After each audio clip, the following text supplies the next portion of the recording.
kid, I used to put pennies on train tracks, and I would wait for them to come along and flatten them. I don't know if you know, but it's illegal to put pennies on train tracks.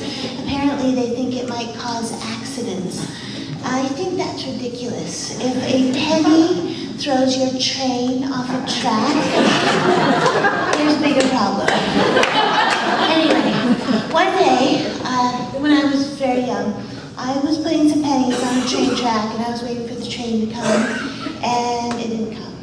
And I decided to walk down the tracks to see if I could find it. So I start walking in the direction where the train normally came from, and I round the corner and I see the train and it's pointed right at me. And I think, oh dear, this is a bit of a predicament.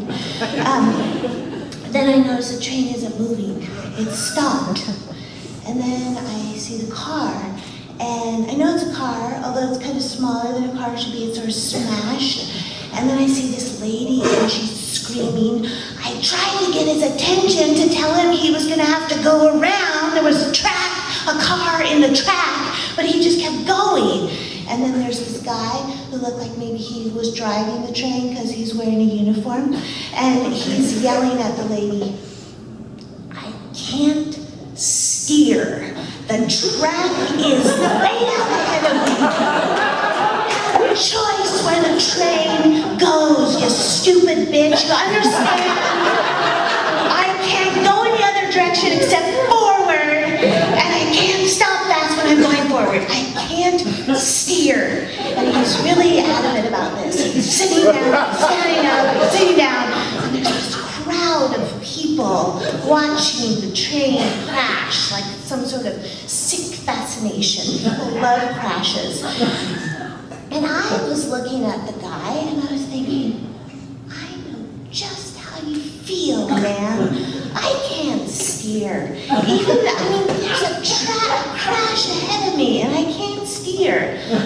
I have this friend from childhood. She's wild and Catholic, and I grew up Mormon, and I know it's a whole synchronicity. And I'm easily manipulated, so that's just how our friendship works. She lays down the track, and I can't steer. There's always a crash at the end of every night we go out together. Just the way it is. So, one night, flash forward 20 years, several years ago in New York City, my friend and I were walking along 42nd Street because we wanted to see the art. There used to be art on 42nd Street, art and porn. It's very different now, it's been Disneyized, but we had gone to see Kiss of the Spider Woman, the musical. Partially we went because we wanted to see Cheetah Rivera, and she was fabulous, of course. And partially we went because we just could not imagine this story told as a musical. Sick fascination, and it was a train wreck. So we left the theater and we walked over to the Algonquin Hotel because I always wanted to be Dorothy Parker. As a little Mormon girl growing up in Salt Lake City, Utah, the idea of being an alcoholic writer was just too enticing. As we're leaving the Algonquin, my little Catholic girlfriend, she turns to me and says, do you want to do acid? I do, but not in New York City. I'm from Utah. I'm not used to doing big, heavy drugs where you can't see the stars. I'm used to doing acid in the desert in southern Utah. So, anyway, I can't steer. So I take the hit, and she takes the rest of mine, and that was our first mistake of the night. We were walking along 42nd Street, looking at the art and porn, and my friend says, do you want to go to the vault? No. But at the time, my friend was working at the Vault as a dominatrix. I don't know if you know, the Vault is a live sex club in New York City. So my friend was working there as a dominatrix. She was an actress. She was acting. I've never been to the Vault, and I was really not very supportive of my my friend's career choice. And I've been very vocal about this, and I just didn't think it was a very good idea, and I didn't think it was acting. So, but anyway, I can't see her. So we end up, and we get in, and it's dark and sweaty, and there's one hallway leading to the back, and there's rooms on either side, and I'd sort of glance in at each room, and I saw more in that hallway than I've ever seen in my entire life, and I watch a lot of documentaries. It's really loud, and my heart is beating, and the acid is not helping to clarify the situation. And we get to the domination room, and there's this guy on this kind of wheel-like contraption in the corner, and I'm just kind of trying to find a place to rest my eyes, you know, and there's just too much stimulation for my little Utah Mormon head. And unfortunately, this is not at all like when you're in the desert. The stars are overwhelming, and the silence is so deep and moving. This is not like that. Anyway, I think, well, this is a bit of a predicament. So, some lady in this little short Easter Sunday dress comes up, and she's like, you know, every pedophile's fantasy, and she's like, is this your first time here? And I feel like it might be a trick question. I say, no, well, my friend from Utah works here. And she didn't care. Anyway, I take a breath, and I turn to my friend, and I say, so, is this where you work? Well, where's your desk? And starts to explain to me how it all works, and she has an appointment book, and you can either do it here, or there's private rooms at the back, and I say, I see, and do you find this fulfilling work? And she didn't hear me because she's talking to one of her regulars who looks a little bit like my junior high school principal, and I can't remember, you know, I keep thinking of those, you know, propaganda films you watch as you're in junior high, and the voice is bellowing in my head, she thought it would be fun until Johnny thought he could fly.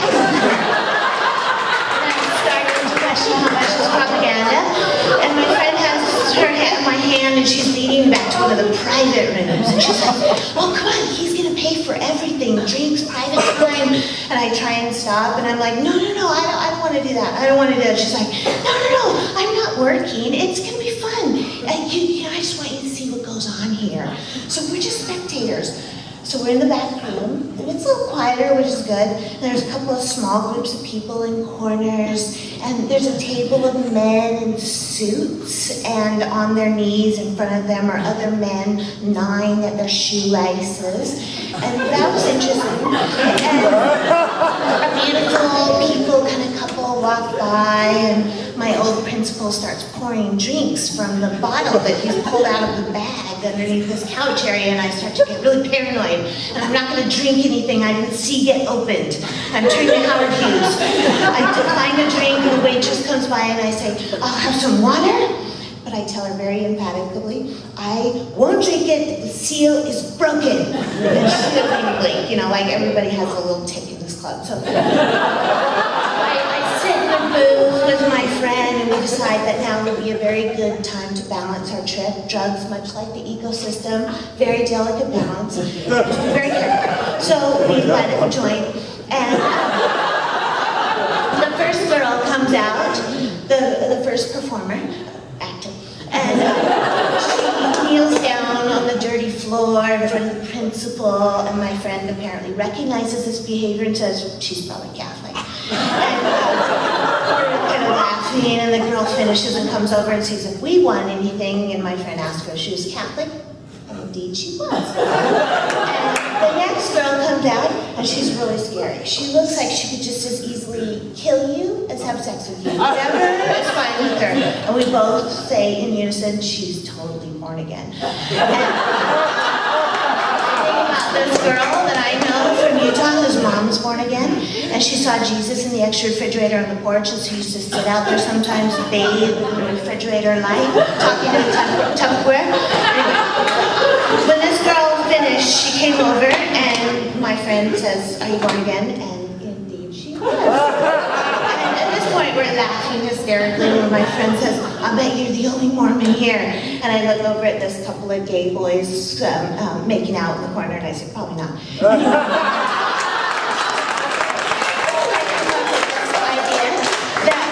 We should have a TV show, and we should call it Name Her Religion, and we could go all around the country, and we could interview strippers and sex workers, and you could place bets and win prizes.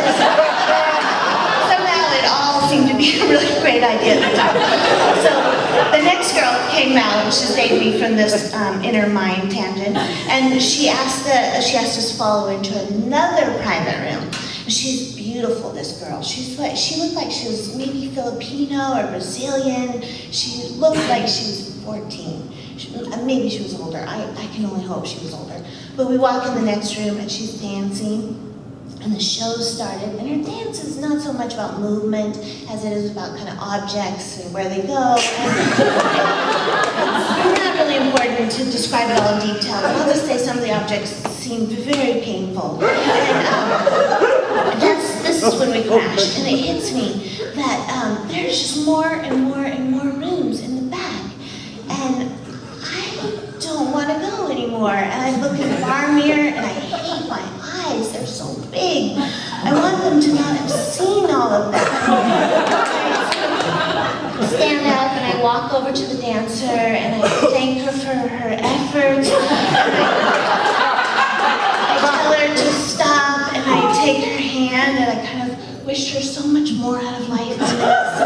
And I think there was a language barrier, but she smiled and my old principal looks a little hurt, and I kind of understand domination for a second, so I sort of want to smack the towel off his face.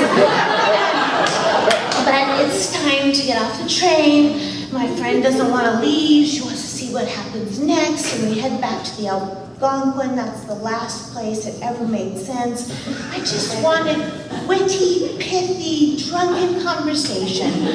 But Dorothy Parker isn't alive, and I'm sitting down and I'm standing up, and my friend asks if I'm okay, and I say, no, not really. And she apologizes for taking me there, and I ask her to quit again. And I'm really adamant about it this time, but she says she'll think about it, and I realize she probably won't. And I blame Kiss of the Spider Woman, the musical. Who wants to see that? It's just a train wreck.